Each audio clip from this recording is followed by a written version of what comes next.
Энэ уул нь бол ингээд хэлээр орж ирж байгаа. Яг одоо шалгагдж байгаа бүтээгдэхүүнүүд дээр яг юм энэ бол англи байна л да.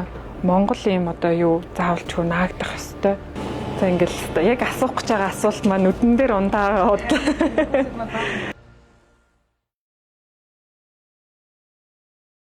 Сая чинь бүр 50 м дотор даруй хідэн дэлгүүр гэсэн бэ. Маш олон 12 дэлгүүр байдаг гэж. Тэгээд тэнгууд ч одоо ингээд гараад харахлаар чинь тэнцээний хүнсний дэлгүүр хажууд талд нэг баг сургууль. Тэнцээ цэцэрлэг. Тэнцээ ингээд дунд сургууль. Тэгэхээр дуул нь тэр нөгөө яг одоо энэ миний барьсан байгаа эрүүл мэндийн сайдын 21 оны одоо энэ 6 сарын 15-ны тушаал байгаа байхгүй. Энэ маань өөрөө юу гэдэг вэ гэхээр Монгол улсын газар зүйн одоо хуулиар зохицуулагдсан сургуулийн орчин болон сургуулийн дотор байрын эргэн тойрны буюу 150 м-ийн радиуст бол одоо энэ хориглох хүнсний жагсаалтыг бол гаргацсан ба зарж борлуулахыг хориглох.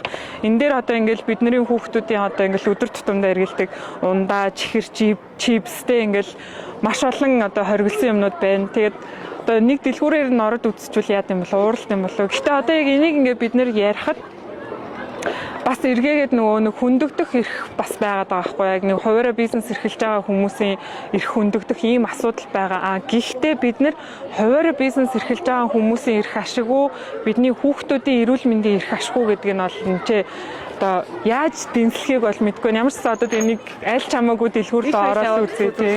За тэгээд сургуулийн орчинд байгаа одоо яг хамгийн ойрхон байгаа хүнсний дэлгүүр дотор нь ороод ирсэн зогсож байна. Тэгэхэд одоо ингээд хүүхдүүд маань авахгүй байхын аргагүй өнгө үзэмжтэй одоо анхаарлын татгууцын бүтээгдэхүүнүүдийг одоо ингээд өрчгсөн байдалтай байж байгаа. За яг энэ байдлаараа эцэг эхчүүд маань хүүхдүүдийнхээ одоо хараа хяналтгүйгээр өдөрт одоо мөнгө өгч явуулдаг. За нийгмийн эрүүл мэндийн үндэсний төвөөс гаргасан судалгаагаар одоо өсвөр насны хүүхдүүд маань өдөрт дунджаар 4800 төгрөгийг бол идэж уух юм зарцуулдаг. Түүнээсээ 70%-ийг нь ундаа болон чихэрлэг хүнсний бүтээгдэхүүн зарцуулж байна гэдэг судалгаа гарсан байна. За тэгээд уул нь бол эрүүл мэндийн сайдын 21 оны 6 сарын 15-нд гарсан сургуулийн орчноос 150 м-т бол ийм сахарлаг хүнсний бүтээгдэхүүнийг борлуулахгүй гэдэг ийм одоо тушаал байдаг. Энэ дотор нь бол зөвхөн одоо сахарлаг хүнсний бүтээгдэхүүн биш, энерги ундаа, за тэгээ өнгө болон элсэн чихрээр хийсэн коктейл, за чипс, за бэлэн гоймон гэд ингээд маш олон төрлийн юм хүнсний жагсаалтууд бүр гаргацсан байдаг. Гэхдээ яг одоо амьдрал дээр мөрдөгдөж байгаа энэ асуудал бол байхгүй байгаа. Энийг хэн хариуцах, хэн энийг шалгах, хэн энэнд одоо хариуцлага тооцох вэ гэдэг нь одоо хүртэл тодорхойгүй юм байдалтай байж байгаа юм байна. Тэгээд ялангуяа хүүхдүүд маань бол энерги ундааг бол маш олон одоо ихээр хэрэгжилж байгаа. Өсвөр насны хүүхдүүд маань бол энерги ундааг бол маш өндөр одоо олон давтамжтайгаар хэрэгжилж байгаа. Гэтэл энерги ундаанд маань нөгөө ий тэмдэглэгээ буюу ий тэмдэглэгээ маань 5 төрлийн ий тэмдэглэгээ орсон байх жишээний. За дээрэс нь ерөнхийдөө бол олон улсын стандарт жишгт бол 120 м-ээс дээш өндөрт сахарын агуулмж өндөртэй бүтээгдэхүүнүүдийг байрлуулна гэдэг ийм дүрэн мөрдөгддөг. Гэтэл Монгол улсад бол өнөөдрийн яг бодит байдал бол ийм хэмжээнд байна. Одоо энэ ингээд 100% одоо жуустэй яг ингээ органик жуус 100% апл жуус гэсэн байгаа. Гэхдээ энэнд тодорхой хэмжээний одоо шүүгэр буюу сахарын найрлага гэж ороогүй ч гэсэн өөр нэршлүүдээр энэ сахарын нэмэлт сахарууд маань бол явж идэг. Тэгээ одоо яг нөгөө хүмүүсийн мэддгээр шүүгэр гэдгээл фат шүүгэр гэдгээл хардаг болохоос өөр бусад нөгөө нэршлүүдийг нь ердөөсөө хараахан мэдхгүй. Нэршлээ өөрчлөөд сахарын агуулмж нь яг л адилхан байдаг. Ийм жишээтэй байгаад байгаа. За тэгээ ингээд харахаар яг Монгол улсын нутаг дэвсгэр дээр импортоор орж ирж байгаа хүнсний бүтээгдэхүүнүүд бол маш их байгаа.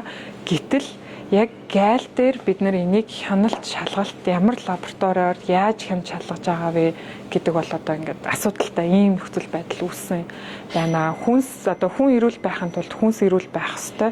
Яг тэрнийхээ адилаар бодлогын түвшинд бид нар Монгол улсын хилээр нэвтэрж байгаа хоол хүнсний бүтээгдэхүүнүүдийг бол маш сайн шалгах ёстой гэдгийг бол харуулж байгаа. Яг одоогийн байдлаар ингээд үрцэн байгаа тохиолдолд бид нар хүүхдүүдийгээ 1000 хориглоод чи идэж болохгүй, ууж болохгүй гэд ингээд ямар ч одоо үр дүнд хүрэхгүй ингээд харагдаж байгаа. Яг хүүхдүүд маань бидний хараа хяналтаас гадуур худалдаа авалт хийж байгаа учраас одоо хянах ямарч боломжгүй юм хэмжээнд хүрчихэж байгаа. Хүүхдүүд маань өөрсдөндөө эдгээр хүнсний бүтээгдэхүүнүүдийг хэрэглээд сахарлаг бүтээгдэхүүн давтамж өндөртөөр хэрэглэснээр эрүүл мэндэд нь ямар хор уршигтай гэдгийг ухамсарлахгүй байгаа учраас өдөр тутамдаа мөнгөтөөлөл авч хэрэглээд байгаа. Гэтэл эцэг эхчүүд бид нар бол ямар хор хөнөөлтөй цаашдаа юу болохыг гэдгийг мэдж байгаа хэрнээ хүүхдэд анхаарал одоо тавьж чадахгүй байгаа ийм нөхцөл байдлууд бол үүсээд байгаа. Тэгээд хэдүүлээ худалдагч хичээс асууя. Яг одоо энэ дэлгүүрийн ундааны борлуулалт их вэ нү, усны борлуулалт их вэ нү гэдгийг бас асуугаад үзье. Танай дэлгүүр чинь бол харьцангуй нөгөө сургуульд ойрхон дэлгүүр байгаа даа ш. Тэгэхээр үйлчлүүлэгч нь ихэнх нь хүүхдүүд л ээж тараах тий. Тэгэхээр яг хүүхдүүд ус сонгох нь их вэ нү, ундаа сонгох нь их вэ нү? Ерөнхийдөө юу жүүс ундаанууд л авдаг тий. Тэнгүүд бид нар нөгөө эцэг эхчүүд нь хараа яналт тавьж чадахгүй байгаа учраас одоо тэгээд яах ч арга байхгүй хүүхдүүд маань өдөр тутамдаа хэрэглээд байгаа юм да тий. Ер нь бол тэгэл нөгөө нэг сарын борлуулалтаас бол ундаан л их байдаг уу? Илүү их байдаг тий. Жүүс ундаатагаар илүү борлуулалт. Ер нь ус сонгож байгаа хүүхдүүд хэр ах уу? Ер нь бага. Байхгүй юу? Яг гоо асгал хийж байгаа юм шиг. Санаг. Тийм. За баярлалаа гэжээ. Баярлалаа.